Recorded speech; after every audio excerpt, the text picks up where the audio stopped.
বন্ধুরা, জাহান্নামের শাস্তি কেমন হবে জানেন? জাহান্নাম এমন একটা ভয়াবহ স্থান যেখানে অতি তুচ্ছ শাস্তিও দুনিয়ার সবচেয়ে কঠিন কষ্টের চেয়েও ভয়ঙ্কর হবে। কোরআন ও হাদিসে জাহান্নামের শাস্তি সম্পর্কে বিস্তারিত বিবরণ এসেছে। প্রচন্ড উত্তপ্ত আগুন। আল্লাহ বলেন, জাহান্নামের আগুন খুবই ভয়ঙ্কর, তা মানুষের চামড়া ঝলসে দেবে।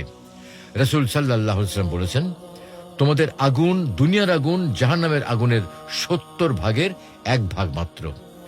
জাহান্নামীদের তৃষ্ণার্ত করে রাখা হবে, কিন্তু তাদের পান করার জন্য দেয়া হবে খুবই গরম পানি, যা তাদের অন্ত্র নাড়িভুড়ি টুকরো টুকরো করে ফেলবে। তাদের পান করানো হবে গলে যাওয়া ধাতব পদার্থ ও পুঁজ, যা গিলে ফেলার মতো হবে না, বরং তারা চরম কষ্টের মধ্যে থাকবে।